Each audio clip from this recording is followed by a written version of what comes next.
Welcome to Uncloseted Conversations. Even if you stumbled upon this channel by accident, you are welcome here. The stories here are from my heart, from my soul, from my pen to your ears. I hope that you will stay a little longer and open yourself to the magic of storytelling. Here I write fiction, and though not always aligning with reality, it still tugs at heartstrings. Stories are escapes and sometimes a balm to the soul. So, enjoy your time here, and if reality presses down too loud and too hard, come knock at the door, come in, take a seat, grab a coffee, and just exhale. These are veil-bound stories, and the space is free and non-judgmental. Sit back, earphones or pods in, and let's listen to another exquisite romance. Even roses blush. Some loves arrive like a whisper and burn like wildfire. Scene 1. Tired has a name. Logan closes the door behind her and exhales. Today had teeth. One of those days that makes you wonder if standing on the right side of the law is just another way to bleed slowly. She walks into the kitchen, reaches for a glass, then the bottle of red wine.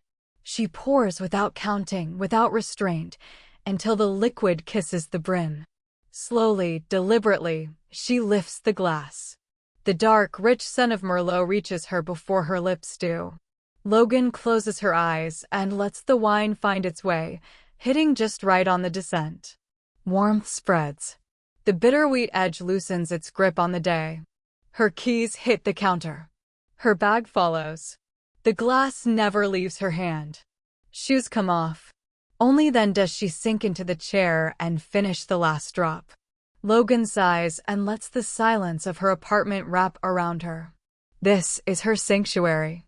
Her peace. The place where the world can't subpoena her soul. Her phone buzzes in her bag. Another sigh, sharper this time. Jesus. Can I not just have a moment? She fishes the phone out and inhales deeply before answering. This better be good. I just opened a bottle of Merlot, and she's looking at me very accusatory for leaving her alone. Logan, stop being dramatic. Her mother's voice is clipped serious. I need to see you. Can you come around?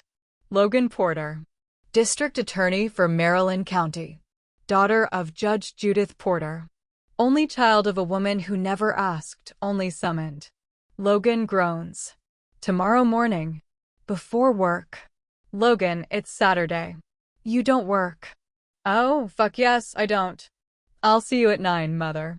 She ends the call and stares at the empty glass. The case had been eating her alive. A local actor killed during what should have been a routine domestic disturbance call. The officer involved was a decorated detective, weeks from retirement. A career polished to a shine that hid too many fingerprints. Logan drags herself to the bedroom, peels off her clothes, and walks naked into the bathroom. Perks of living alone. She turns on the shower and steps under the spray. Heat pours over her, easing the weight from her shoulders, washing the day down the drain. For a few precious minutes, she lets herself dissolve. Scene 2. An unexpected turn. The restaurant Judith chose is a jewel tucked into quiet Baltimore. Logan pushes through the doors, immediately assaulted by expensive perfume, old money, and political ambition. The smell alone explains her absence. Judith Porter, retired Supreme Court judge, sits near the window overlooking the waterfront. Poised. Immaculate. Untouchable. Logan weaves through tables and kisses her mother's cheek. Mother. You could sound more pleased to see me, Logan. Oh God. Not today. She slides into the chair opposite Judith and signals for a drink. She waits until it arrives before speaking. Why am I being summoned? Judith lifts a brow and slides a folder across the table. You've stepped into a very delicate situation with this case. Logan looks at the folder, then at her mother. She doesn't touch it. How are you doing, Logan? She says flatly. Oh, I'm doing great, mother. And you? Don't be melodramatic. Logan takes a long sip of her drink. As a Supreme Court judge, you should know tampering with an open case is a felony. Logan, please. Just look at the folder. Her gaze drops. Slowly, she opens it. One glance is enough. She snaps it shut. You have got to be kidding me. Jesus Christ, Mother. Judith lifts her glass, but doesn't drink. She stares into it, voice so soft Logan nearly misses it. Detective Dan O'Connell is your biological father. If the court finds out, you'll have to recuse yourself. Logan stands abruptly. Judith grips her arm. Sit down, Logan. She does. Her face drains of color. You have 1 minute, Logan says. Then I walk. Start talking. And Judith does.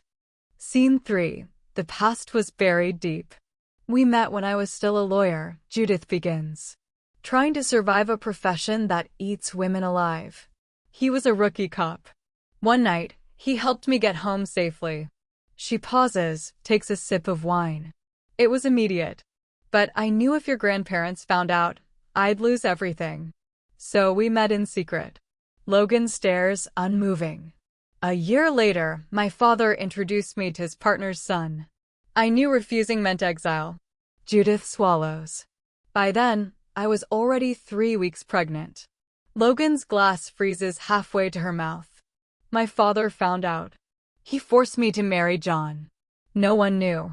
John believed you were conceived on our honeymoon. Silence falls heavy and cruel. I'm sorry, Logan, Judith whispers. I couldn't tell you. She reaches for Logan's hand. Logan pulls away. Don't. Just don't. She stands. This time, Judith doesn't stop her. Logan walks. No taxi. No destination. Just movement. When the sting reaches her feet, she realizes she's in the park. She collapses onto a bench, staring at nothing. Thoughts tear through her, vicious and uninvited. Identity splintering. Trust rotting. On Monday morning, she recuses herself, citing a family emergency. By evening, she's driving to Chestertown. She needs distance. Air. Anonymity. Tuesday finds her wandering an art museum in a summer dress. Later, she sits barefoot in the grass of a park, trying to remember how to feel human. Você Paris Perdida. The voice cuts through her fog. Logan looks up and forgets her name. Excuse me, she manages. The woman crouches in front of her, camera hanging loosely from her neck. Logan is suddenly convinced she died somewhere between Baltimore and Chestertown. The woman switches to English, her Portuguese accent rich and unapologetic. I said, you look lost. Logan smiles before she can stop herself. The woman's gaze sharpens. Dangerous. Playful. Diante des seu lindo sorriso, she says, lifting her camera, as rosas ficam vermelhas. Logan nods without thinking. The shutter clicks. What does that mean? Logan asks. The woman lowers the camera, eyes dark and amused. Even roses blush when faced with a smile like yours. Something inside Logan loosens. Just a little. Who are you? She asks. The woman adjusts her camera strap, voice dropping into something intimate. Perpetua Valkyria Vasconcelos, she says. I'm a photographer. And, just like that, betrayal quiets. The past retreats. And Trouble, gorgeous and Portuguese, takes a seat right in front of Logan Porter. Scene 4, a language neither of them owns. Logan expects Perpetua to leave. Most people do. They offer a line, take the picture, move on with their lives.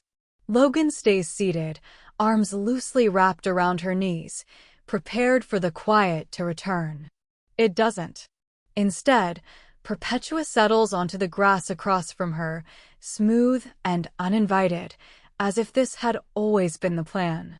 You don't look like someone who likes being photographed, Perpetua says. Logan lifts a brow. I don't. And yet, Perpetua tilts her head, eyes flicking over Logan with open appreciation. You didn't say no. Logan snorts. Congratulations. You caught me during a moment of poor judgment. Perpetua smiles like she's been handed a gift. I find poor judgment very attractive. Logan shakes her head, gaze drifting back to the trees. You say that now. I will say it later too. Logan looks back at her. You're very confident for someone crouching in a public park flirting with a stranger. Perpetua's eyes warm. I am not flirting. Oh. Logan leans back on her hands. Then what do you call this? Introductions, Perpetua says simply. Flirting comes after permission. That gives Logan pause. Well, Logan says dryly, you've introduced yourself. I'm sure you have. Photographs to take. Light to chase. Other women to confuse. Perpetua doesn't move. I don't chase, she says. I observe. I wait. Logan exhales through her nose. That's supposed to make me feel better? It should make you feel seen. Logan laughs, short and sharp. Careful. That line usually comes with a free drink. Perpetua reaches into her bag, pulls out a folded cloth, and spreads it on the grass between them. Then she places her camera down, deliberately. I will buy you a drink, she says, but not today. Logan blinks. Why not today?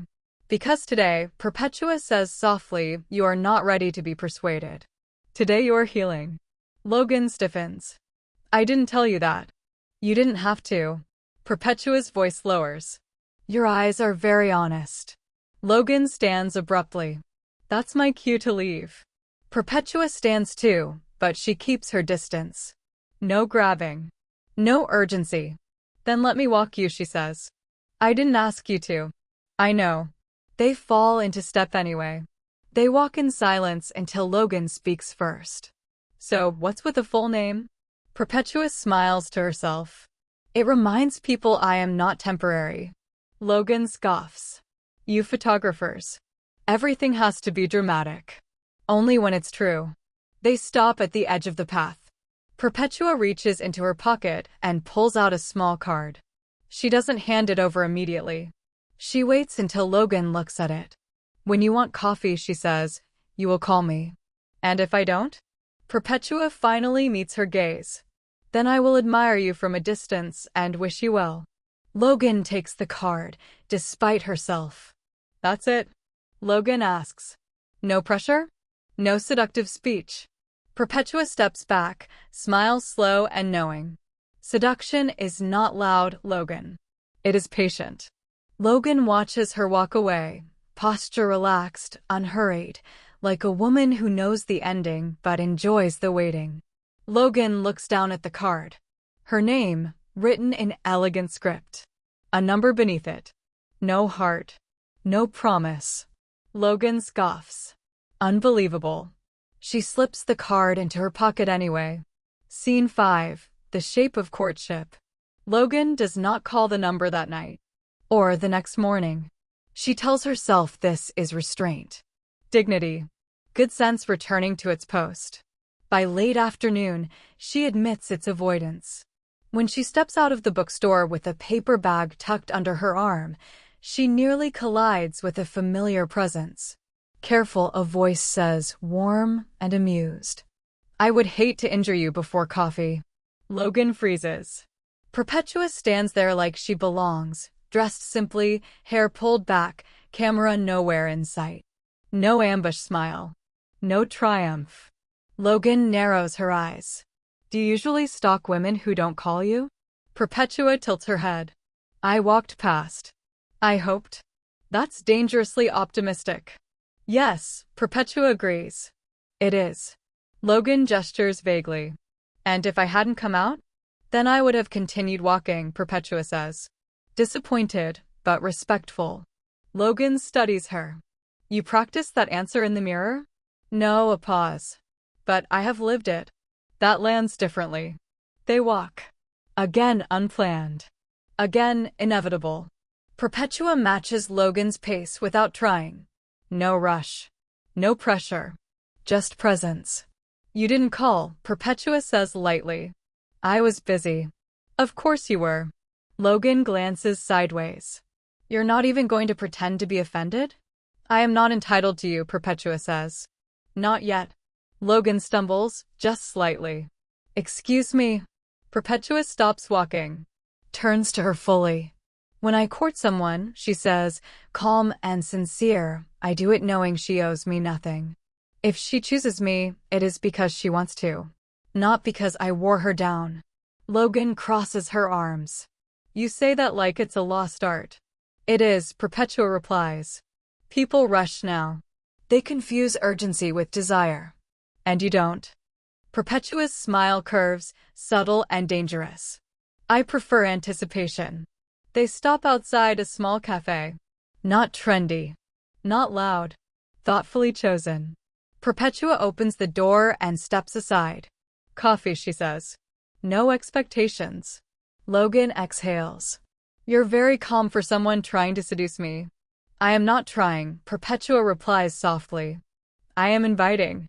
Inside, Perpetua pulls out a chair for Logan. Old-fashioned. Unshowy. Done without waiting for approval. Logan notices. Pretends she doesn't. They sit. Perpetua orders for herself. Then waits. Logan raises an eyebrow. You're not going to order for me? Perpetua smiles. That is not courtship. That is assumption. Logan laughs despite herself. God, you're exhausting. And yet, Perpetua says, eyes steady, you are still here. Their coffee arrives. Perpetua doesn't reach across the table. Doesn't touch. Doesn't lean in. Instead, she listens. Really listens. Logan hears herself talk. About the museum. About nothing. About things she hasn't named properly yet. At one point, she stops mid-sentence. You do realize, Logan says slowly, that you're undoing me in a very inconvenient way. Perpetua's gaze softens. Good. Logan's sarcasm flickers. That was not a compliment. I know, Perpetua says gently. But it was honest. When they stand to leave, Perpetua doesn't reach for Logan's hand. She reaches into her bag instead and places something on the table. A single white rose. No note. For what's this? Logan asks. For tomorrow, Perpetua says. Or the day after. Whenever you decide I am something worth exploring. Logan scoffs, but her voice is quieter now. You're very sure of yourself. Perpetua meets her eyes, unblinking. No, she says. I am very patient. And as Perpetua walks away, Logan realizes something unsettling, something undeniable. This woman isn't chasing her. She's waiting. And Logan Porter has never been so aware of the space between wanting and choosing. Scene 6. Ownership without claim. Logan tells herself she's not thinking about Perpetua, which is how she knows she absolutely is.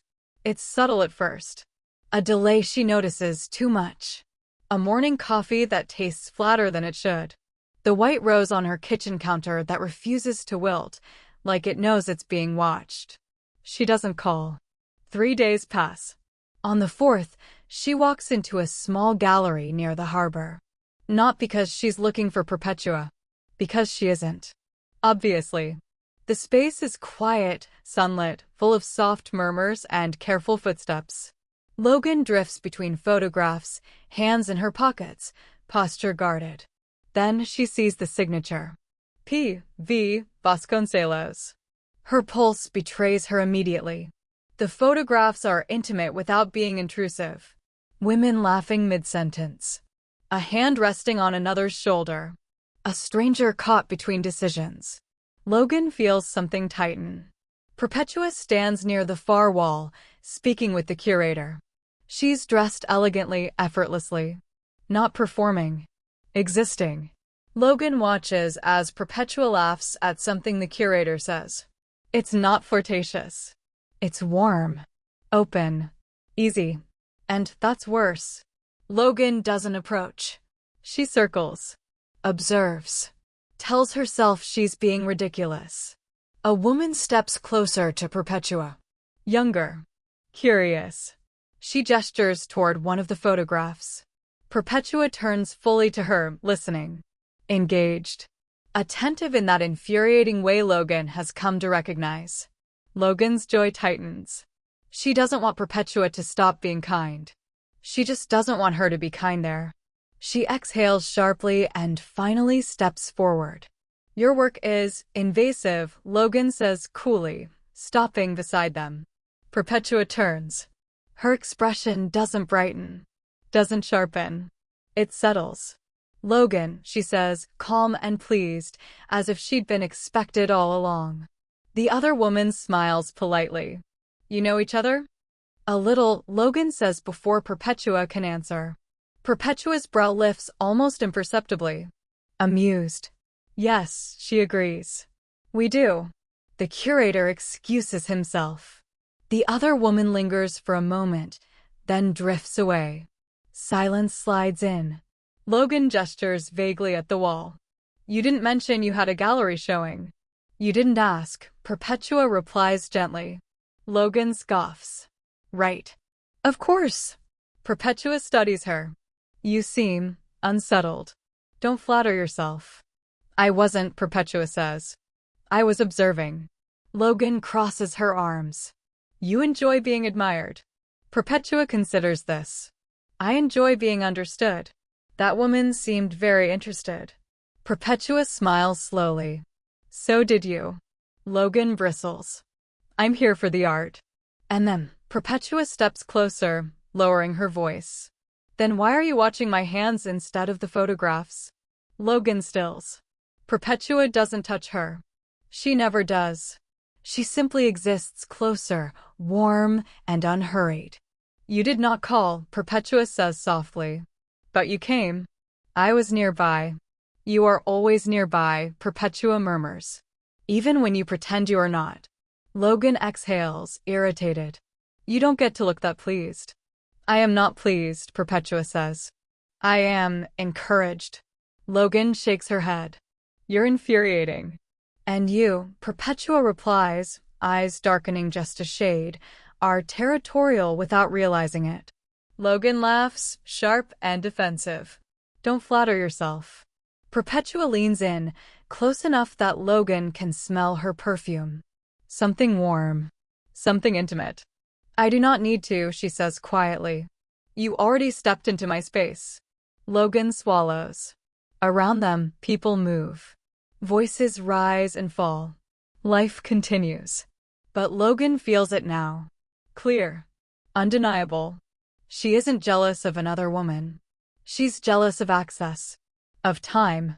Of attention she didn't know she wanted until it wasn't exclusively hers. Perpetua steps back, restoring distance like a gift returned. I will walk you out, she says, polite, composed. Logan nods, because right now, sarcasm has abandoned her. At the door, Perpetua pauses.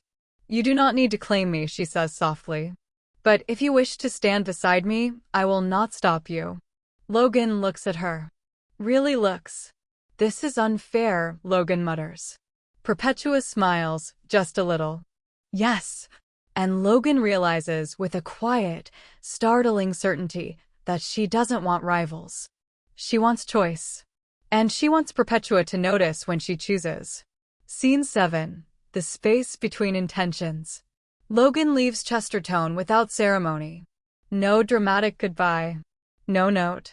No explanation offered to the woman who never demanded one. She tells herself this is control. Reclaiming equilibrium. Returning to a life that doesn't tilt when someone smiles at her too gently. Baltimore swallows her whole.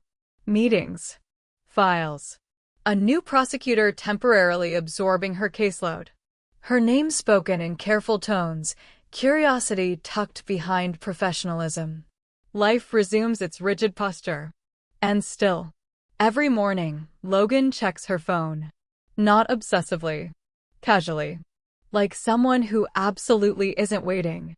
There are no messages. Day 1 passes. Then 3. Then 7.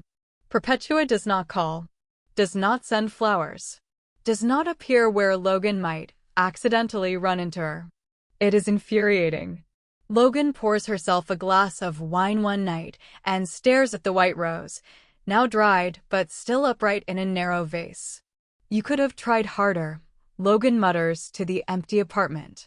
As if summoned by irony, her phone buzzes. Unknown number. She answers without thinking. Hello. Logan, Perpetua's voice says, warm and familiar, like it never left. You crossed my mind. Logan closes her eyes. Of course she did. You have a terrible sense of timing, Logan says coolly. I have excellent timing, Perpetua replies. I waited until you were ready to hear me. Logan scoffs. You waited a week. Yes. You didn't even check in. I did, Perpetua says gently. Just not with you. That stings more than Logan expects. And what, Logan asks, was the conclusion of that internal meeting? That you needed space, Perpetua says. And that I respect you too much to invade it. Logan leans against the counter, wine untouched. Most people would call that disinterest. Most people confuse pursuit with sincerity. Silence hums between them. You're very calm for someone being ignored, Logan says. I was not ignored, Perpetua replies. You were choosing. And if I chose wrong? Perpetua's voice softens. Then I would be disappointed. Not diminished. That lands deep. Too deep. Logan exhales. You make this very difficult. I am not making anything, Perpetua says. I am allowing. Logan shakes her head. You don't chase. You don't cling. You don't even sound irritated. I am irritated, Perpetua admits, smiling through her voice. But I prefer honesty over impulse. Logan swallows. And if I told you I don't know what I want? Then, Perpetua says, I would tell you that wanting clarity is still wanting. Logan laughs quietly. You're dangerous. I know, Perpetua says. That is why I keep my distance when asked. A pause. Are you asking now? Perpetua adds. Logan looks around her apartment. The glass walls. The city lights. The silence that no longer feels peaceful. No, Logan says softly. I'm asking how you do it. Do what? Stay open, Logan says. Without reaching. Perpetua takes a breath. Because when I reach too soon, I steal the other person's agency. I want you to walk toward me. Not because I pulled you there, but because your feet decided. Logan closes her eyes. God, she mutters. That's infuriatingly ethical. Perpetua laughs, low and warm. It is also very effective. They hang up without promises. That night, Logan dreams of distance. Not separation. Just space alive with meaning.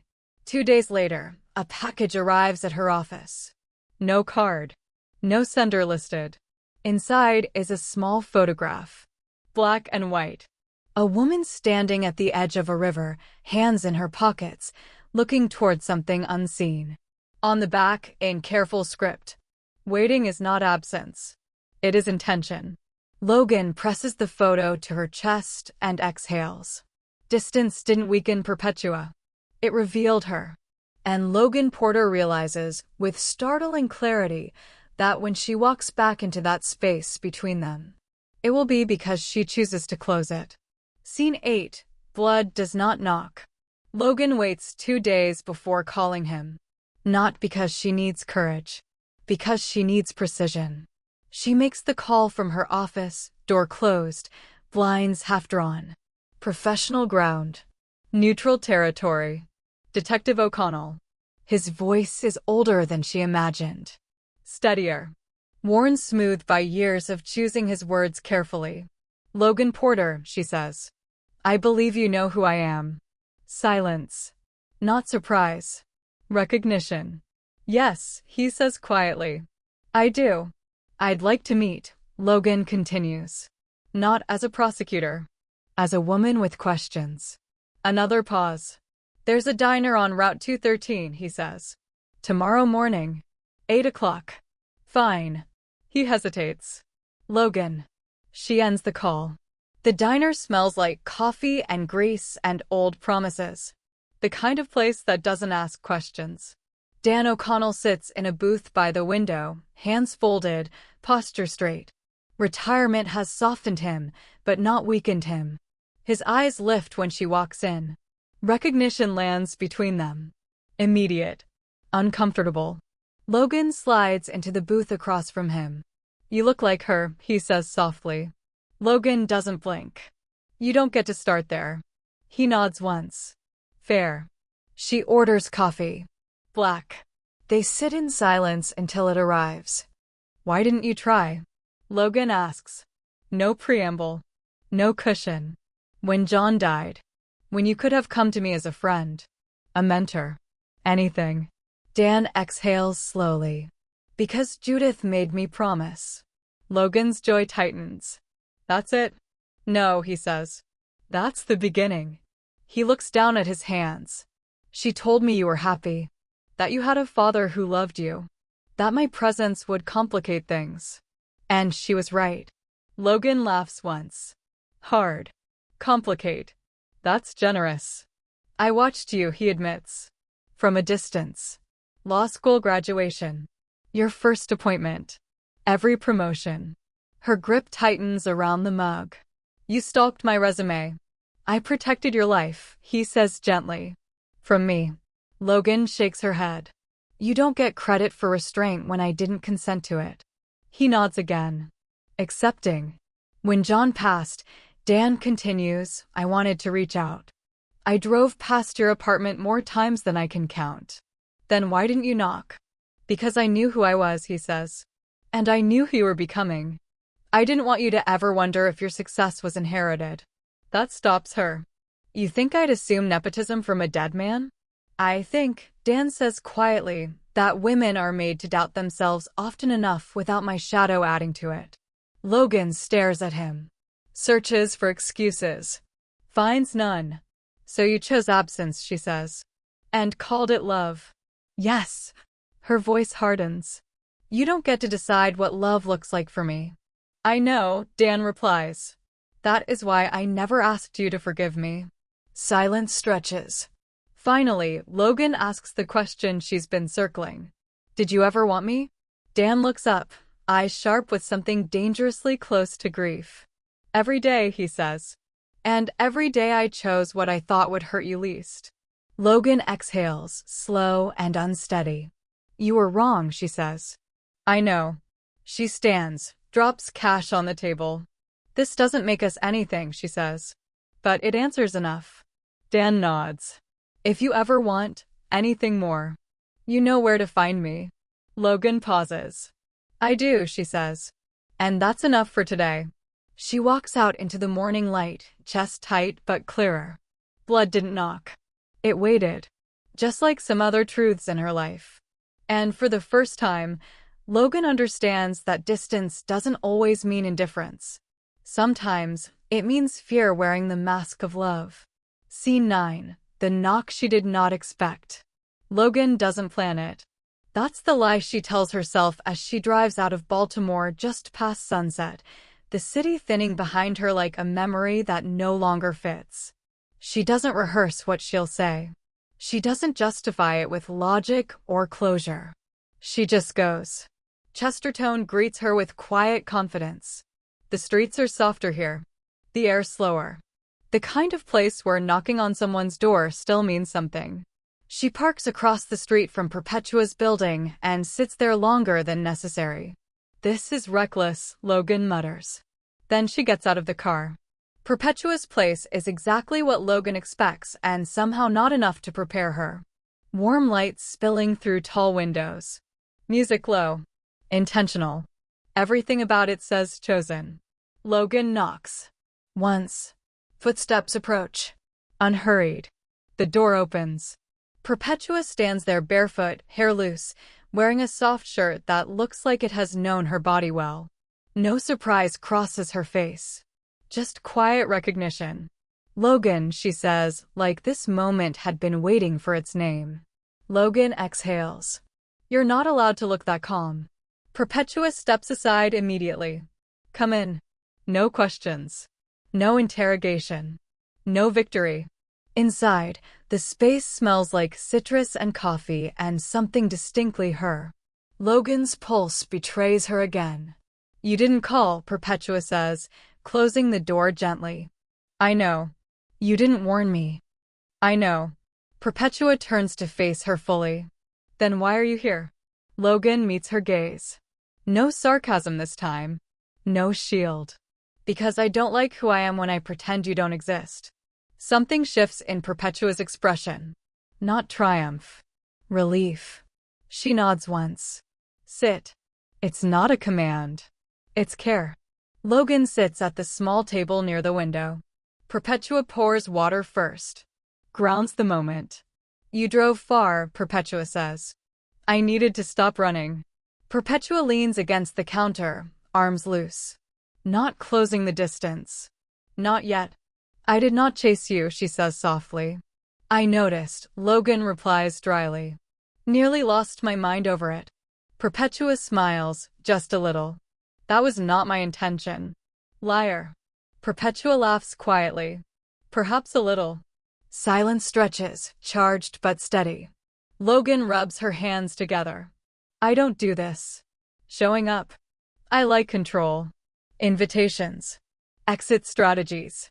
And yet, Perpetua says, you crossed a city for me. Logan looks up. Don't make this poetic.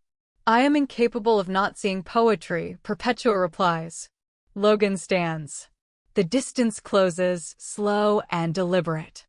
I don't know what I'm asking for, Logan says. I just know I don't want to be alone in my head tonight.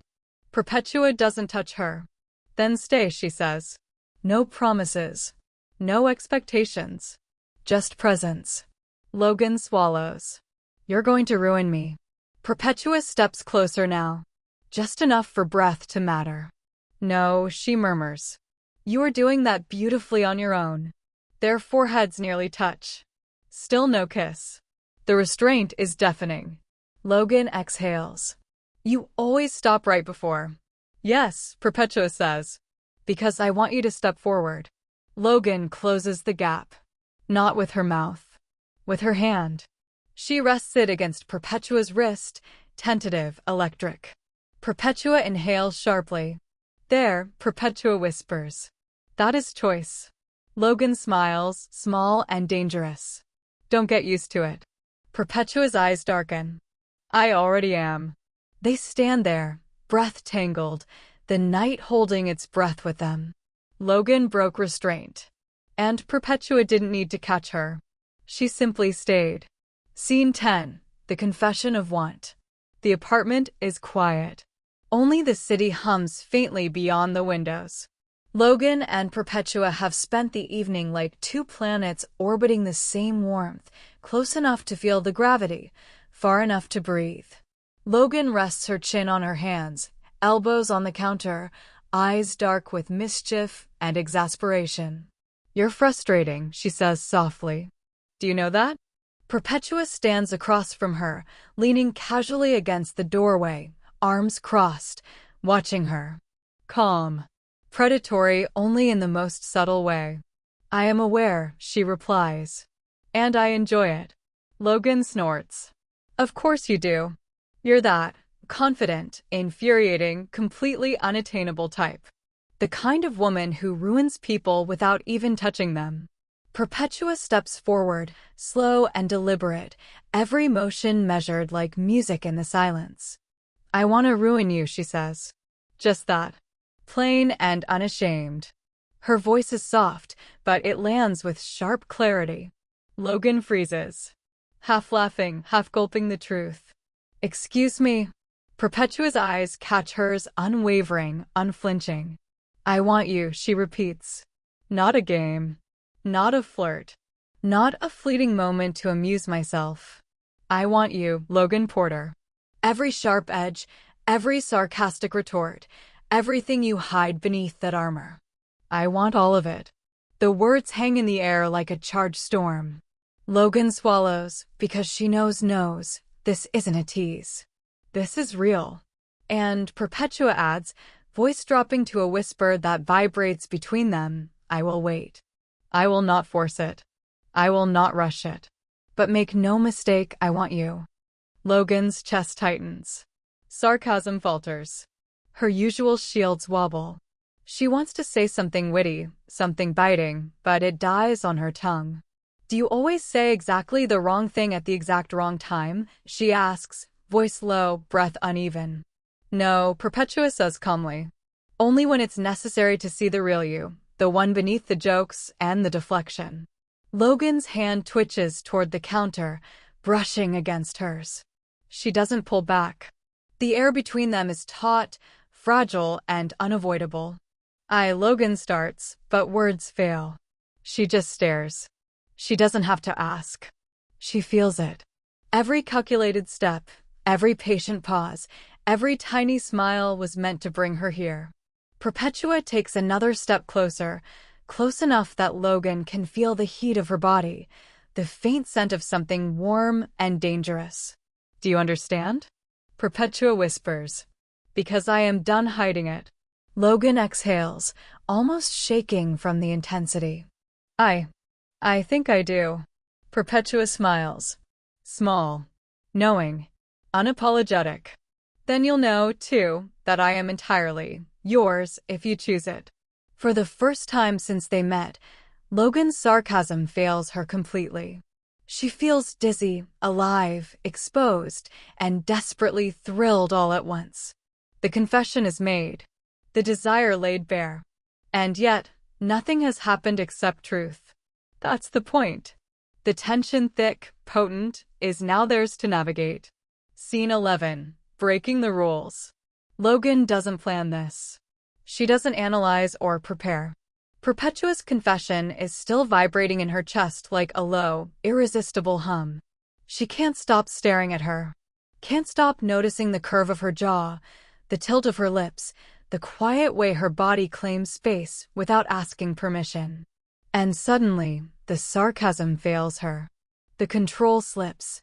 Logan starts, but words die mid-breath. Perpetua notices immediately, eyes flicking down to Logan's hands, then back up. What is it? She asks softly. Logan steps forward. Not carefully. Not slowly. Not with hesitation. She reaches out, almost violently, and grabs Perpetua's wrist. Her grip is firm, possessive, defiant. Perpetua freezes for a heartbeat, then lets the tension settle between them, aware but unafraid. Logan, she whispers, low, dangerous. I don't care, Logan blurts. I've had enough of pretending. Then she closes the gap. Her other hand presses lightly against Perpetua's waist. Closeness electric, dangerous. Perpetua's breath catches, soft and sharp. You're breaking all your rules, she murmurs. Yes, Logan admits, her forehead brushing against Perpetua's. And I don't care. Perpetua leans in just enough to feel the heat of Logan's decision, not taking, but letting Logan claim this moment. That's very bold of you, she says, voice husky. Logan doesn't answer with words. She tilts her head, brushing lips against Perpetua's collarbone light, testing, teasing. A kiss that is daring without being all-consuming. Perpetua shivers. A small, quiet sound, only for Logan. She doesn't pull away. Instead, she lifts a hand to rest against Logan's chest, feeling the rapid beat beneath. Do you know what you've started? Logan smirks, wild and vulnerable at once. Yes, and I don't care. For the first time, the space between them isn't just tension. It's friction, potential, desire tangible enough to taste. Perpetua doesn't push. She doesn't rush. She lets Logan decide the next move. Because this time, Logan is the one breaking the rules. And Perpetua? She's savoring every second. Scene 12, full surrender. Logan's hand is still on Perpetua's wrist when the decision finishes forming in her chest. No more circling. No more clever exits. No more pretending restraint is virtue. She lifts her gaze, eyes dark and steady. If I do this, she says quietly, I won't do it halfway. Perpetua's breath slows. Her voice drops into something reverent. Then do it knowing I am here. Entirely. That's all Logan needs. She cups Perpetua's face, thumbs warm against her jaw, and kisses her. Not tentative. Not rushed. A kiss that lands like truth finally spoken aloud. Perpetua inhales sharply into Logan's mouth, a sound that feels like victory and vulnerability all at once. She doesn't take control. She meets Logan exactly where she is, lips moving with intention, patience woven into every second. Logan breaks the kiss only long enough to rest her forehead against Perpetua's. God, she whispers. You taste like trouble. Perpetua smiles against her lips. I warned you. Logan kisses her again, deeper this time. Slower. The kind of kiss that learns as it goes. Her hands slide into Perpetua's hair, grounding herself, anchoring this moment so it can't escape. Perpetua's hands finally rise, warm and sure, resting at Logan's waist. Not claiming. Supporting.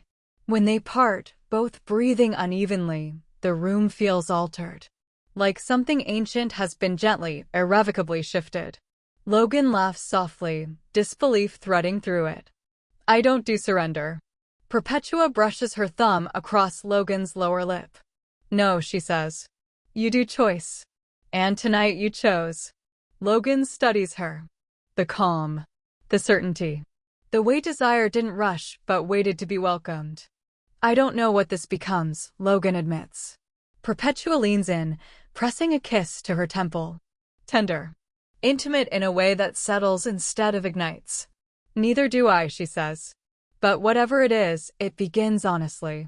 Logan exhales, resting her head against Perpetua's shoulder, surprised by how right that feels. For the first time in a long while, she isn't bracing for impact. She's standing in it. And surrender, she realizes, doesn't mean losing herself. It means finally letting herself be found. Scene 13. Lingering in the quiet. The city hums outside, but inside Perpetua's apartment, time has slowed. Logan rests against Perpetua, her body warm and steady beneath her. Her hair smells faintly of something earthy, citrusy, unforgettable. Logan's hands are splayed across Perpetua's shoulders, hesitant, discovering, memorizing. Perpetua doesn't move. She lets Logan anchor herself, lets the soft weight of surrender be claimed without comment. Her head leans just slightly toward Logan, offering. Neither speaks for a long moment. Words feel unnecessary. Conversation would be clumsy here. Finally, Logan exhales, low and content. You're dangerously patient, she murmurs. Perpetua smiles against her hair. Patient is not passive. It's intentional. Do you like it? Logan lifts her head just enough to meet her gaze. I didn't know I could, she admits. Like this. Like you. Like me letting myself. You letting yourself feel. Perpetua finishes for her, soft, certain. Logan laughs, quiet, shaking her head. This is insane. I'm usually in control. I'm usually sarcasm and rules. And yet, Perpetua murmurs, here you are, unguarded, choosing instead of hiding. Logan's fingers trace the curve of Perpetua's jaw. You make it too easy to forget myself. You're not forgetting, Perpetua says gently. You're discovering. The room stretches, shadows falling long across the walls. Outside, headlights sweep across the windows. Inside, warmth and stillness dominate. Logan shifts slightly, nestling closer. Do you ever stop being magnetic? She asks, half laughing, half serious. Perpetua tilts her head, teasingly but tenderly. I don't. But that doesn't mean you shouldn't try. Logan bites her lip, amused and unsettled all at once. I think I already lost. No, Perpetua says softly. You already chose. They linger like that, letting the quiet hum around them, letting it carry weight, letting it carry meaning. For the first time in months, Logan feels no case files, no fatherly shadows, no rules, no pressure. Just her. Just Perpetua. Just the fragile, potent intimacy of being utterly, undeniably alive together. And in that quiet, both know, nothing else matters right now. Scene 14. Morning light between them. Sunlight slips through the tall windows, soft and golden, casting long fingers across the floor. Logan wakes first, eyelids heavy, heart still thrumming from last night. They did not do anything beyond the kiss. Her body feels altered. Not touched, but claimed.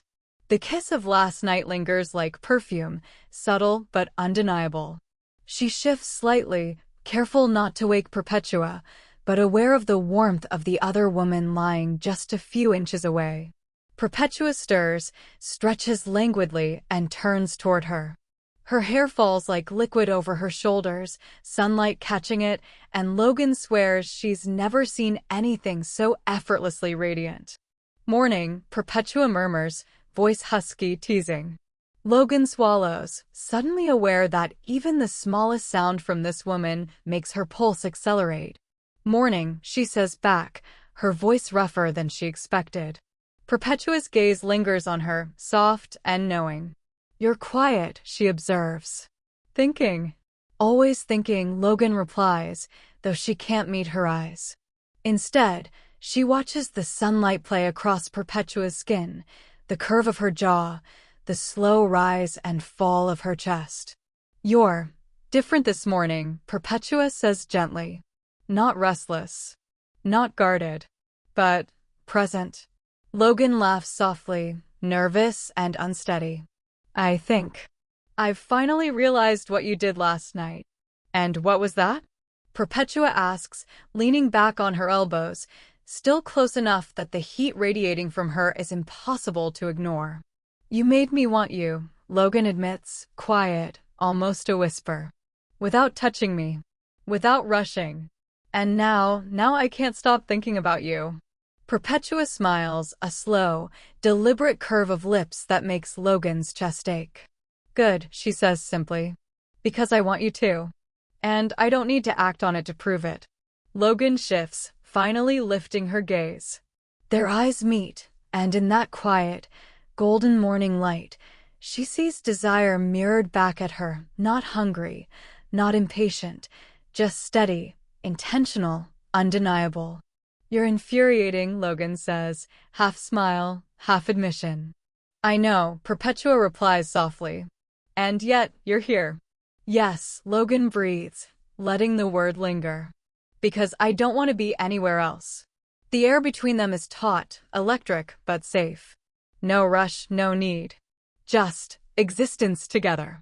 And in that, Logan realizes the depth of connection isn't measured by the intensity of the act, it's measured by the choices, the restraint, the surrender, and the quiet acknowledgement of desire. Perpetua stretches one hand toward her. Logan takes it without hesitation, their fingers entwining naturally. A kiss is shared on the back of Logan's hand, tender, almost ceremonial. You feel it too, don't you? Perpetua murmurs. I do, Logan admits, her voice steady. And it terrifies me how much. Perpetua leans closer, their foreheads touching gently. Good, she says. It should. Desire never arrives quietly, Logan. And we've only just begun. The morning stretches with them, golden and infinite, holding all the weight and promise of what has begun without a single thing rushed. Scene 15. Crossing the line. Sunlight has fully claimed the room now, but the air between them is thick, heavy with unspoken tension. Logan can feel it in her chest, a pressure that has nothing to do with space and everything to do with the woman beside her. The kiss they shared was electric, but it wasn't enough. Logan knows it. Her heart races, pulse pounding in her ears, thoughts blurred by want. Perpetua, she whispers, voice low, rough, almost desperate. Perpetua lifts her head slightly, tilting it, eyes dark, patient.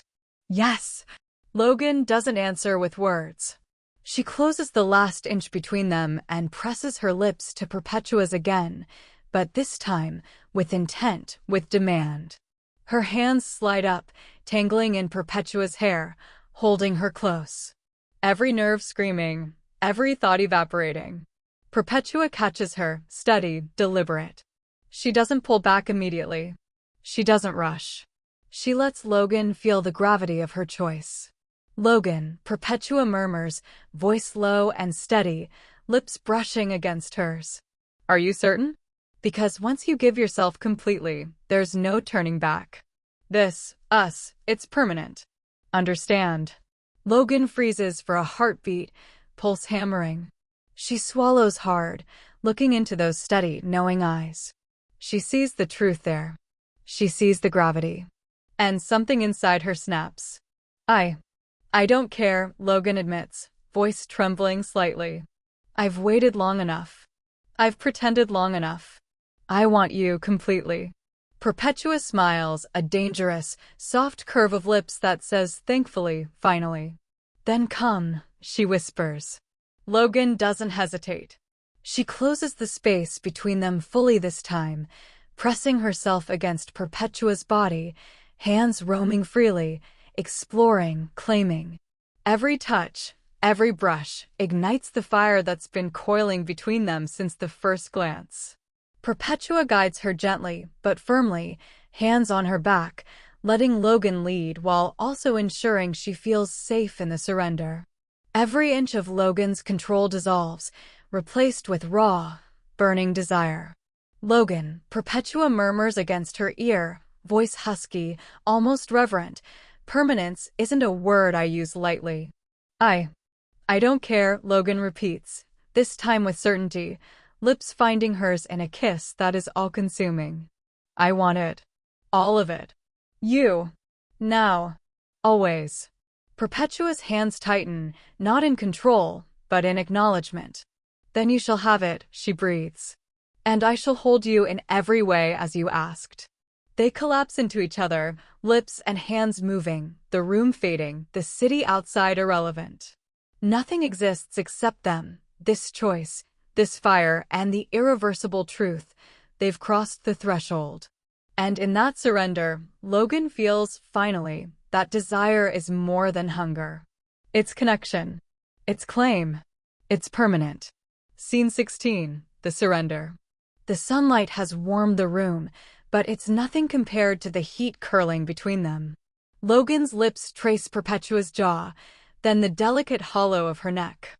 Every kiss, every brush of her fingers is both question and answer, probing and claiming. Perpetua doesn't rush. She guides, she steadies, she lets Logan set the rhythm of this surrender. Her hands rest on Logan's back, firm, steady, letting her feel both the safety and the danger of giving herself completely. Are you sure? Perpetua asks again, voice low, a velvet thread of warning woven through the desire. I am, Logan breathes, teeth grazing Perpetua's skin in a sharp, hungry gesture. I want all of it. I want you. Now. And always. Perpetua smiles softly, brushing a loose strand of hair from Logan's face. Then you'll have me, she murmurs, pressing a kiss to Logan's temple. Every inch. Every heartbeat. Everything I am is yours if you want it.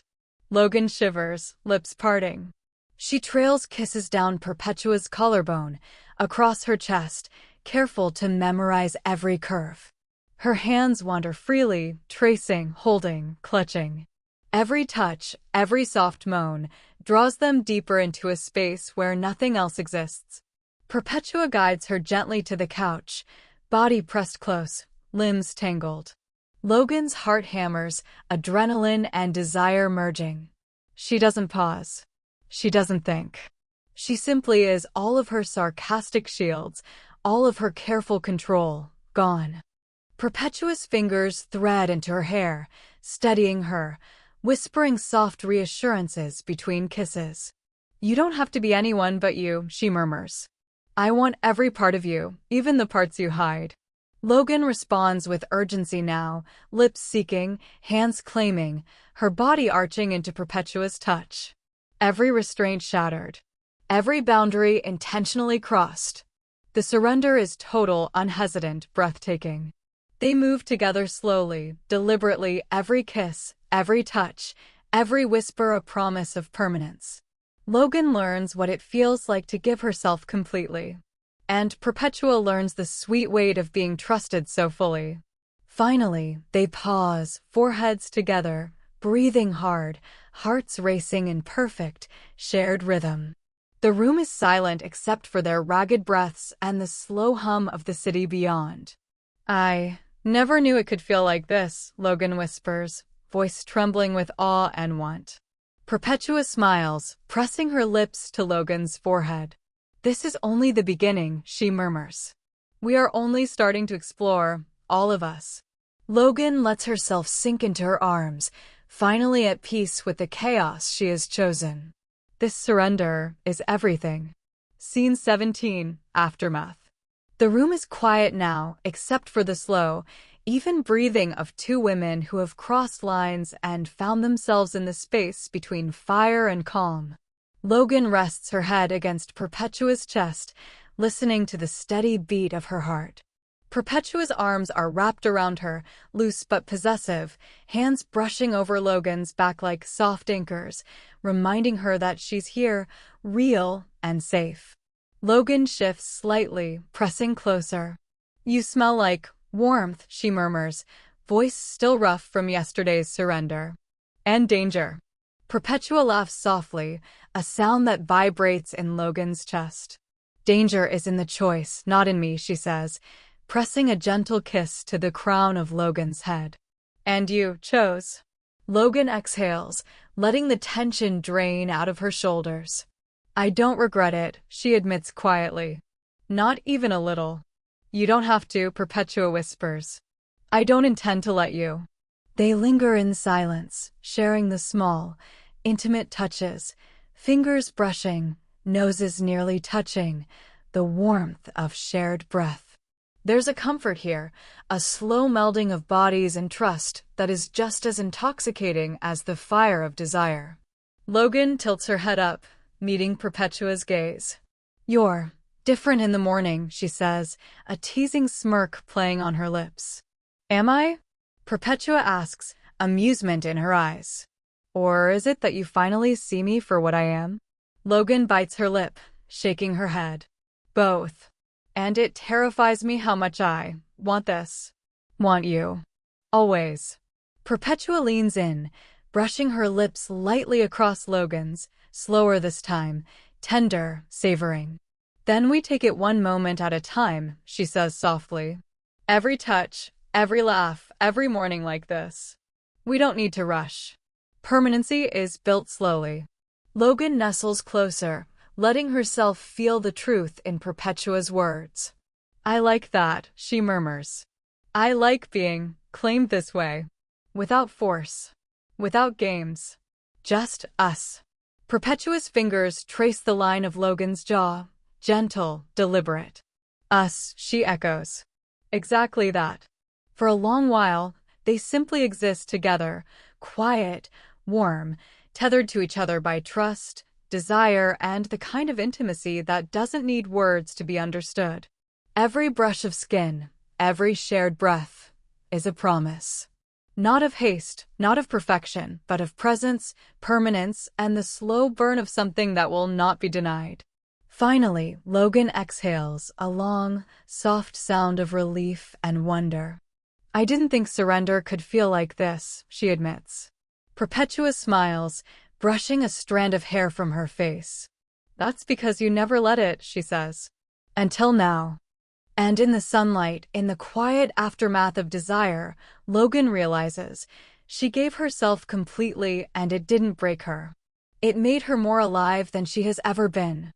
Scene 18. Sarcasm returns, flirtation persists. The sun has climbed higher, painting gold across the apartment. Logan sits on the edge of the couch, legs tucked beneath her, a mug of coffee in her hands. The steam curls upward, but it's nothing compared to the heat simmering in the space between them. Perpetua leans against the doorway, barefoot, hair loose, arms crossed. Her gaze roams over Logan with slow, deliberate amusement. "You're quiet this morning," she teases. Logan raises a brow, one corner of her mouth twitching. "I'm conserving my sarcasm," she says, voice dry but playful. "Wouldn't want to waste it all in one morning." Perpetua steps closer, eyes glinting. "Oh, I think I can inspire a full supply. Shall we test it?" Logan snorts, almost spilling her coffee. "Inspiring sarcasm now? That's new. You're going to have to work harder than that." Perpetua smiles, slow and knowing, and moves to perch on the arm of the couch, near enough that Logan can feel the faint heat radiating from her. "Work harder," she purrs. "Sweetheart, I always work hard." Logan shakes her head, lips curling. "I'm warning you." I bite back. "Good," Perpetua murmurs, voice low, eyes gleaming. "I prefer a challenge." Fighting is stimulating. Logan laughs, sharp and unguarded, letting the sarcasm flow again. Stimulating? That's your excuse for being dangerously charming. Perpetua leans forward slightly, brushing her fingers over Logan's knee, a light, teasing touch. It's not an excuse, she says softly, it's a warning. And I do like to play. Logan flinches in the most delightful way, a smirk tugging at her lips. You realize I can't let you win, right? Perpetua tilts her head, lips just brushing her fingertips, voice husky with amusement. Oh, Logan. I don't want to win. I want you to come willingly. I want the chase, the teasing, the fire between us and you.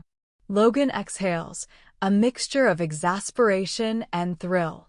You're insane. Perpetua laughs softly, letting the sound drift in the sunlight like music. Perhaps, she says, leaning closer until her lips hover near Logan's ear. Or perhaps I just know exactly what you want, even when you try not to admit it. Logan shivers, sarcasm faltering, pulse jumping. Maybe, she murmurs, just might like that too much. Perpetua smiles, slow and victorious, but gentle. Good, she whispers, pressing a soft, teasing kiss to the tip of Logan's nose.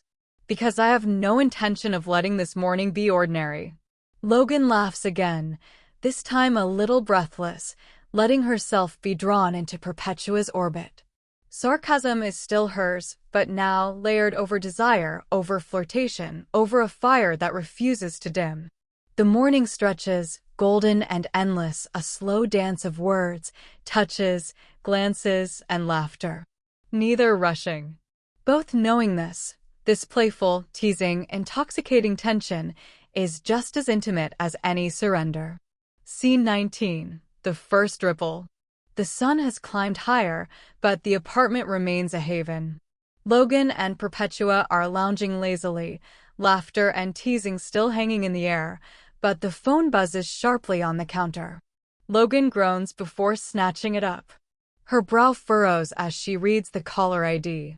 Mother, she mutters under her breath. Really? Perpetua watches quietly, calm and grounding, letting Logan choose how to respond. She doesn't speak, just presence, steady, reassuring. Logan takes a deep breath, then answers. Her voice is crisp, controlled. What is it? Judith Porter's voice comes through, formal, tight. Logan, I've heard rumors. I need to know that you will not bring scandal to this family. To me. I do not want your private matters becoming a public embarrassment. Logan's hand tightens around the phone. Her chest rises, tension coiling. Mother, she says slowly, deliberately, voice low, sharp. You lost the right to tell me how to live my life the day you decided Detective Dan O'Connell wasn't good enough to be my father. Do you remember that day? Silence stretches, heavy and loaded. Logan exhales slowly, letting Perpetua's presence steady her, warmth against her side, calm in her touch. Her fingers brush Perpetua's lightly, grounding herself without breaking. Yes, Mother, she continues, voice steady now. I am an adult. I make my own choices. I am not seeking approval, and I am certainly not hiding from desire or truth. And if that is a scandal to you, well, that's your problem, not mine. On the other end, her mother stammers, caught off guard. Logan doesn't wait for a reply.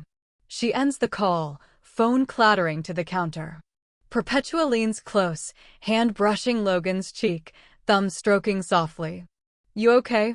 She asks, voice calm, almost protective but never overbearing. Logan exhales, a mixture of frustration and relief. I am now, she says, half laughing, half exasperated. Thanks to you. Perpetua smiles, slow and certain. I'll always be here, she murmurs. You handle the storm, I'll hold the anchor. Logan's lips twitch into a genuine smile, the first one fully unguarded since morning. Good, she says. Because storms are my specialty. But it's nice having someone steady for once. Perpetua leans back slightly, playful but calm. And I plan to stay steady. But don't get used to me being predictable. Logan laughs softly, tension easing, sarcasm returning like a familiar coat. I wouldn't dream of it. The apartment settles again, the brief ripple of outside pressure fading under Perpetua's calm presence. Logan knows the storm with her mother isn't over, but for now, she has space, warmth, and clarity. She has Perpetua. And that is enough. Scene 20. Duty calls. Logan's phone vibrates again, sharper this time, pulling her from the soft cocoon of the apartment. She glances at the screen, brow furrowing. A work email, case update urgent, requires immediate attention. Her stomach tightens. The district attorney doesn't get days off. Even amidst this firestorm of desire and the bubble of intimacy she's just begun to inhabit, her responsibilities claw their way back in. Perpetua notices before Logan speaks, hand brushing over hers lightly, as if to say breathe, steady. You're tense, Perpetua observes, voice calm, teasing, grounding all at once. I know, Logan admits, jaw tight. I can't just ignore this. Being DA doesn't pause for me to exist.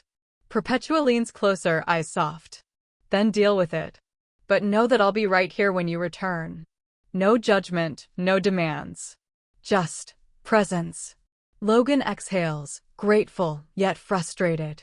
I hate that you're right, she mutters, lifting her phone. She scrolls quickly, scanning updates on a sensitive case. Evidence that needs filing. Witness statements that need reviewing. Decisions that require precision and attention. Perpetua doesn't press, doesn't intrude. She simply sits, warm and steady, letting Logan fight the pull of responsibility while keeping the tether of intimacy intact. Finally, Logan sets the phone down, rubbing her face. I hate that I can't just stay here, she admits, voice low. That I can't let myself fully exist in this moment with you. Perpetua tilts her head, brushing fingers along Logan's arm. You can exist, she murmurs. But you're human. Responsibilities don't vanish because desire exists. You can be both. And I'll be here for the parts that are just us, no matter what else waits. Logan looks at her, heart pounding, not from the case, but from the certainty and calm in Perpetua's gaze. You make it sound simple. Simple isn't what I promised, Perpetua replies, a slow, teasing smile tugging at her lips. I promised inevitable. And you, Logan Porter, are the most stubborn, sharp, and irresistible part of that inevitability. Logan lets out a low laugh, half frustration, half awe. God, you're infuriating, she murmurs. And you, Perpetua counters, voice playful, low, dangerous, are deliciously predictable when you think you're in control. Logan swallows, knowing the conversation is a temporary truce with herself and the world outside. Her life as district attorney isn't going anywhere, but now she also knows this. Perpetua is here, unyielding, calming, and impossible to ignore. She rises, grabs her bag, but hesitates. Fingers brush Perpetua's hand. I'll be back, she murmurs. Perpetua's smile is slow, confident. I'll hold this space for you, she whispers. And when you return, we continue. Logan nods, heart racing with both duty and anticipation. For the first time in months, she feels like she can navigate both worlds. And somehow, that makes the fire inside her burn brighter, not dim. Scene 21. Logan back at work. The office is sterile, bright, buzzing with the low hum of fluorescent lights and the occasional ring of a phone. Logan sits at her desk, papers spread around her like an organized battlefield.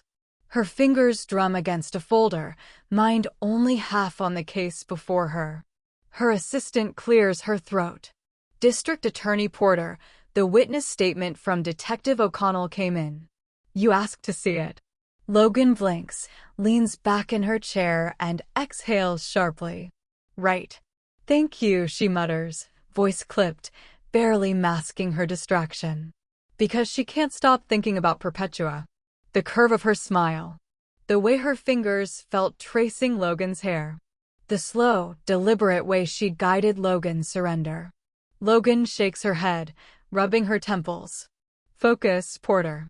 Focus, she mutters under her breath. The next few hours pass in a blur of legal precision and mental chaos. She reads, signs, debates, revises. But every time she lifts her eyes from the papers, she sees Perpetua's presence behind her eyelids, teasing, calm, almost imperious in its simplicity. Her phone vibrates. A text from Perpetua, "I'm here, thinking of you. Don't let them consume all your fire." Logan's fingers hover over the screen, a sly smirk tugging at her lips despite the seriousness of the office. "Damn you," she mutters, typing a quick reply, "You have no idea what you've done to me." Moments later, another ping. "I have every idea. And I love it." Logan laughs softly, shaking her head, drawing a few curious glances from colleagues. She raises a brow, sarcastic and defiant. "Yes, hello." The district attorney is working, not flirting. Mostly. Her assistant clears their throat again, pointedly. Mostly? Logan grins, knowing full well that she's already lost control of her thoughts. Mostly, she repeats, voice dry, eyes twinkling with a secret no one else knows. Throughout the day, Logan's mind balances delicately between the case and Perpetua. Every witness statement, every legal argument, every document becomes a test of focus. Her desire pulses beneath her ribs, a quiet, insistent reminder that the fire she felt this morning isn't going anywhere. By the time the afternoon rolls around, Logan leans back, letting out a long, measured sigh. She's done what she must, maintained her professional composure, but she feels the ache of restraint keenly. Her phone buzzes again. "I'll be waiting. Don't keep me too long." Logan smiles, a low, knowing curve of her lips. "Impossible," she mutters, running a hand through her hair. She glances at the clock. "But I'll survive." Because she knows, the moment she walks back into Perpetua's arms, every ounce of control she's clung to will melt. And she's more than ready for it. Scene 22. Duty, obsession, and the unexpected ring.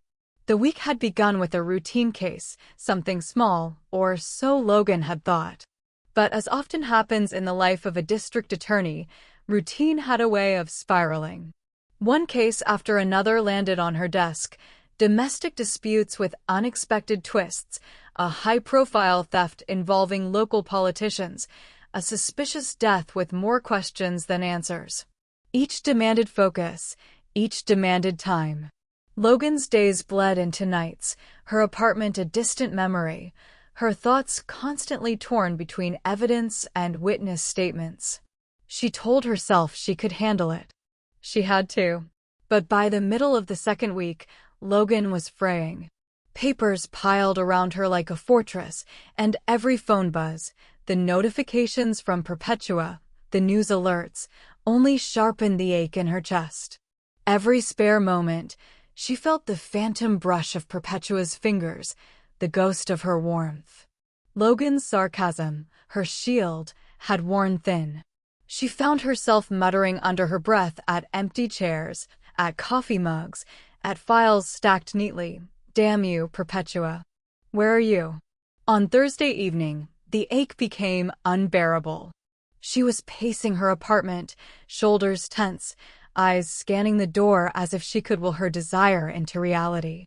The city outside hummed, oblivious to the chaos of longing inside.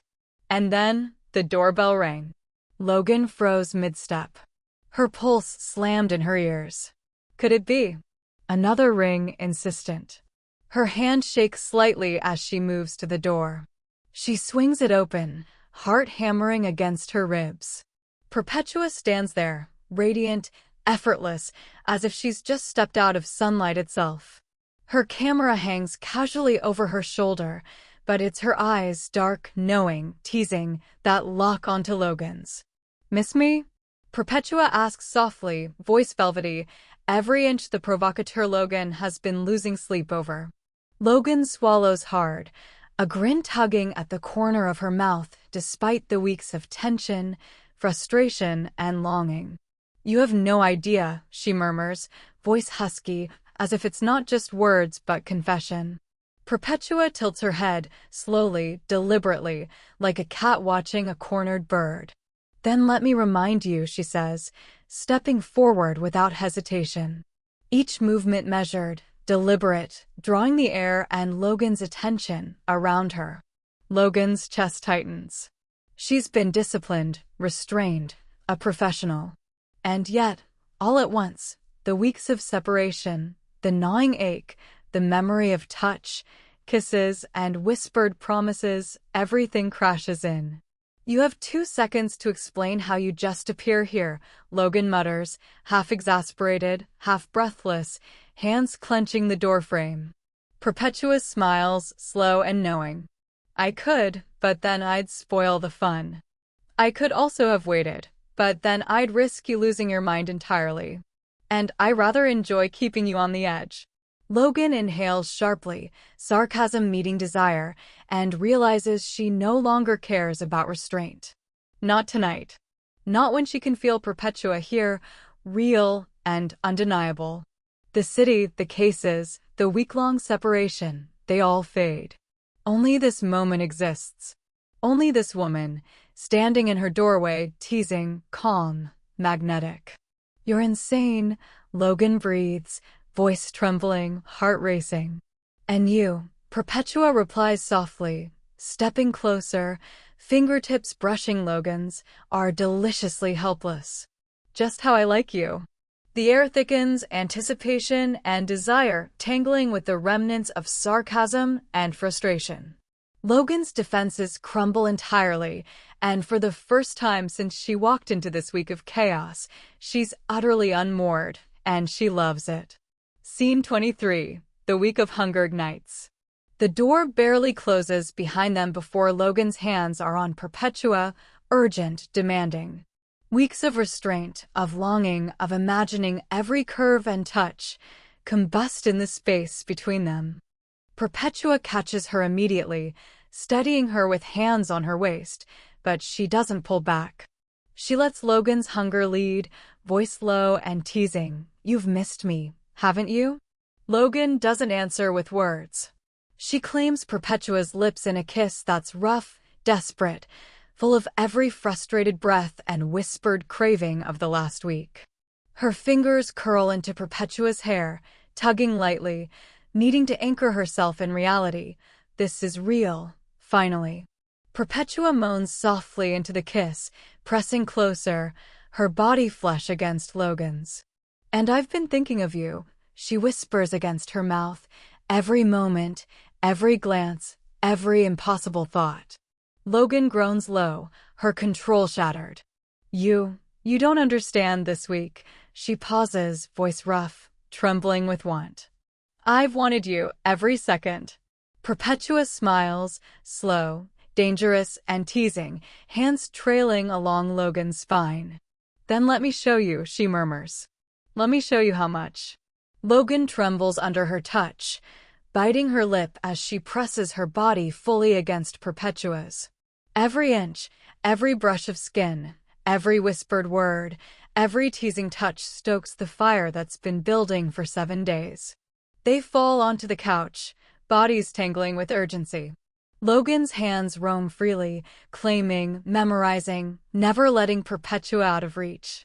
Perpetua's fingers trace along Logan's arms, down her back, over her hips, gentle but guiding, slow but intentional, showing her the rhythm of surrender without hesitation.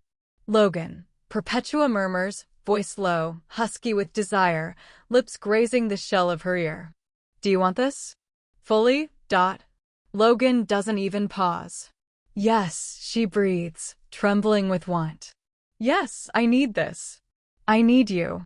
Perpetua's hands tighten just slightly, anchoring, steadying, letting her feel the gravity of choice and the fire of their hunger. "Then take me," she whispers, lips brushing Logan's forehead, jaw, neck. "Take me and let go." And Logan does. She surrenders fully, letting the weeks of restraint, the ache of distance, the desire she's fought so hard to ignore, crash over her. Every kiss, every moan, every touch is raw, urgent, and consuming. Their bodies move together in a dance of need and claim, fast, slow, teasing, insistent. Perpetua guides and welcomes, letting Logan's hunger lead while anchoring her in the moment. Logan responds with reckless abandon, lips, hands, and heart entirely surrendered. Every gasp, every shiver, every whispered name, Perpetua's, is the culmination of the week-long ache, the longing that refused to be tamed. Finally, they collapse together, breathing hard, bodies slick with heat, hearts hammering in perfect, chaotic rhythm. The room hums with the aftermath of desire, raw, real, and irreversible. Logan's head rests against Perpetua's shoulder, still trembling, voice's soft whisper, I can't believe I waited. I should've. I don't care. I need you. Perpetua brushes hair from her face, pressing a soft kiss to her temple. SHHHH, now you have me, she murmurs. All of me. And I'm not going anywhere. The fire simmers down into a warm, relentless glow, the kind that doesn't fade, it lingers, it anchors, it promises permanence. And Logan finally realizes, desire this raw, this urgent, this hungry, isn't just about want.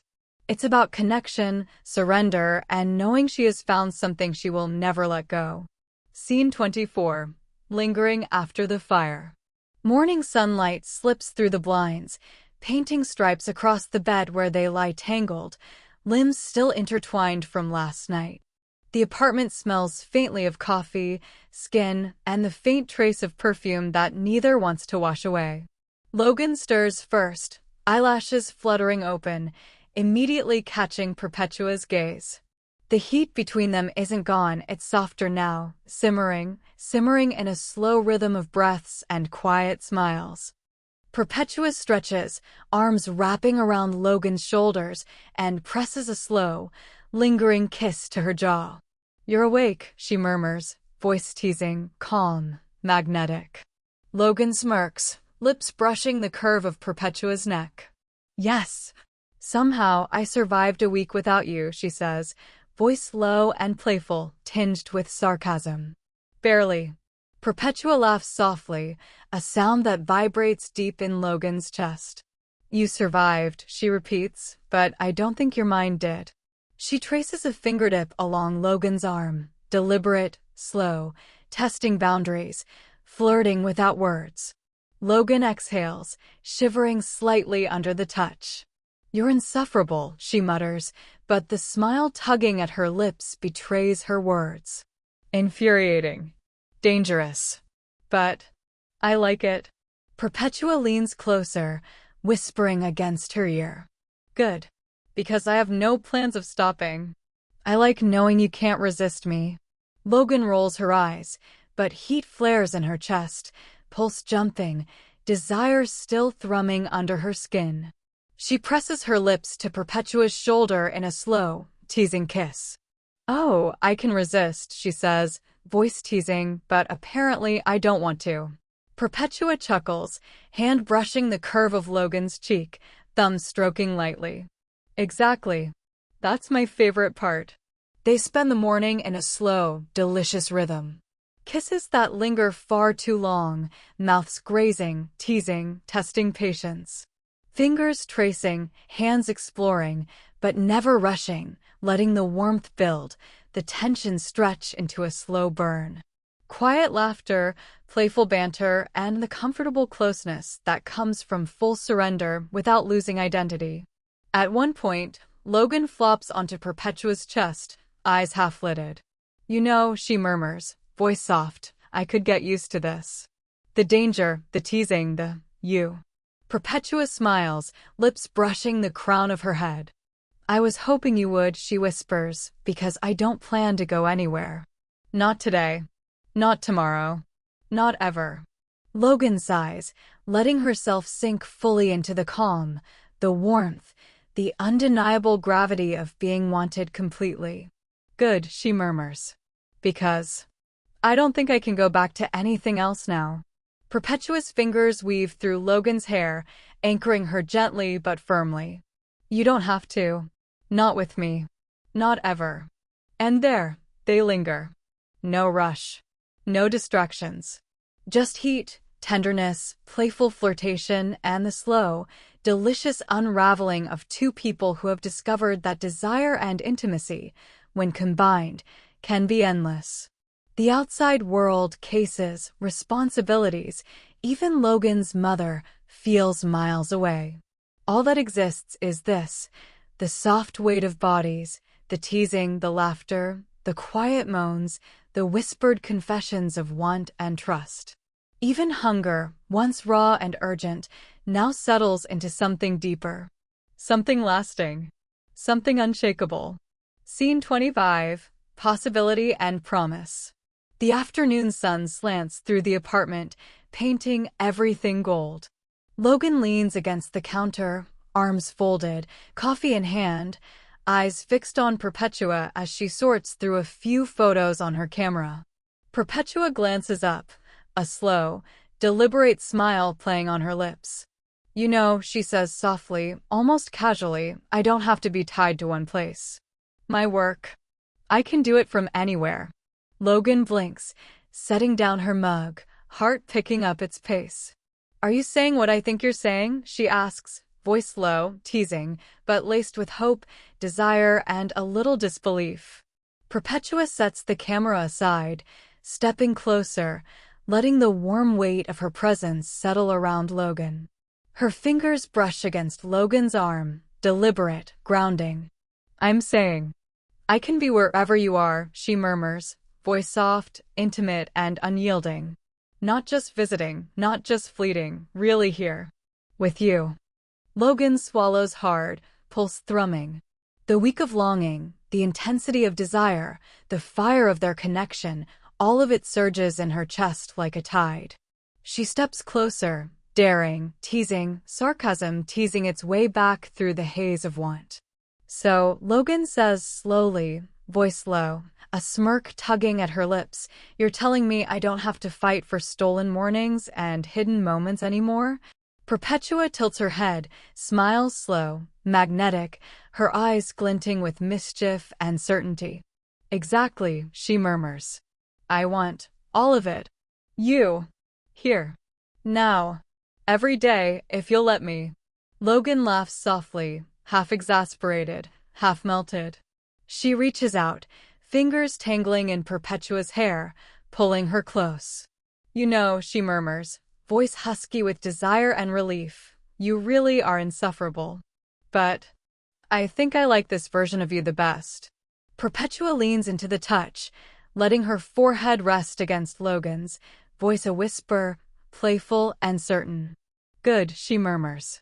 Because I plan to stay this way. Forever insufferable, and yours. Logan exhales, a low, satisfied sound, heart finally easing from the tight coil of want and tension. She presses a kiss to Perpetua's lips, slow, teasing, deliberate, and murmurs against them. Then, I guess we have a lot of mornings to linger in. Perpetua smiles, voice soft, a low laugh rumbling in her chest. Every morning. Every moment. If you want it, Minha Vida, it's all ours. And in that moment, the world outside, the cases, the family, the responsibilities falls away. All that matters is the promise, the warmth, the playfulness, the unshakable certainty of what they've found in each other. Epilogue. Roses still blush. The apartment smells faintly of coffee, fresh bread, and the lingering scent of Perpetua's perfume. Morning light spills across the floor, stretching across the two of them as Logan stirs, still half buried in sheets, half-lidded eyes finding Perpetua already awake. Perpetua lounges across the couch, camera beside her, a slow, teasing smile curling at her lips. Good morning, she murmurs, voice low, intimate, playful. Did you miss me while I made the coffee? Logan groans, stretching, hair falling into her face. You know I did, she mutters, voice rough with sleep and lingering desire. She rolls toward Perpetua, brushing her fingers along her arm. And somehow, you still manage to be insufferable, in the best possible way. Perpetua laughs, soft and warm, letting her fingers trace circles along Logan's side. Good, she murmurs. Because I plan to stay insufferable. Always. Mornings melt into afternoons, Perpetua perched by the window, photographing the street below or capturing shadows and sunlight inside their apartment, while Logan drifts between work calls, files, and the occasional stolen touch, kiss, or whispered tease. Evenings are theirs alone. Cooking together, laughing at small mistakes, drinking wine, letting the day's tension dissolve with the setting sun. Logan still carries the weight of being district attorney, but now every heavy moment is softened by the certainty of Perpetua's presence. One evening, after Logan finally closes her laptop and exhales a long, satisfied sigh, Perpetua curls up beside her on the couch, resting her head against Logan's shoulder. Her fingers brush gently along Logan's hand, thumbs stroking in slow circles. You know, Perpetua whispers, a mischievous glint in her eyes. Do you remember what I told you when we first met?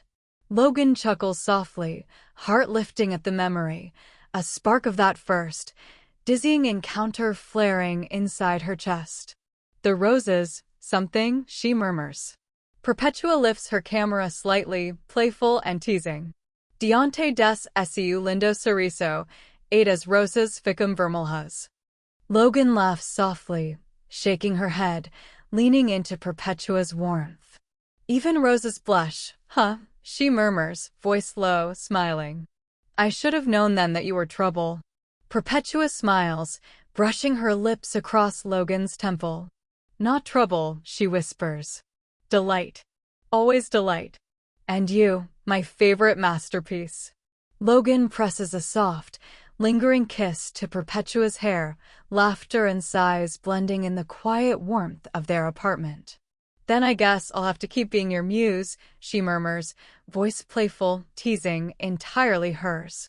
And as night drifts over the city, their apartment holds the quiet intimacy of permanence, laughter, touch, teasing glances, whispered secrets, and the slow, deliberate rhythm of two people who found each other and refused to let go. Even after all the fire, the hunger, the weeks of longing, and the impossible weeks of chaos, Logan knows this. With Perpetua, every moment, morning, afternoon, evening, is electric, tender, and unshakably theirs. And yes, even roses still blush. Bonus scene where their lives blended seamlessly. Morning coffee. Sunlight streams across the kitchen as Logan pours her coffee. Perpetua leans against the counter, camera dangling from her neck, watching with a lazy, mischievous smile. You're taking forever, Perpetua murmurs, voice teasing. Are you making it, or just staring at me? Logan smirks, brushing a stray lock of hair from Perpetua's face. Both, she says, lips curling. Mostly you. Perpetua laughs softly, swiping the spoon from Logan's hand and stirring the sugar herself. See? I improve everything you touch. Logan pretends to groan, but the laughter bubbling between them fills the apartment. The coffee tastes better with this shared, teasing alive. Lunch in pajamas. A lazy Saturday afternoon. Logan still in oversized sweatshirts, Perpetua in a soft summer dress. They make sandwiches together, playful jabs flying. You put too much mustard, Logan says, mock serious. Perpetua scoffs, leaning over to whisper in her ear, or maybe you just like watching me get close.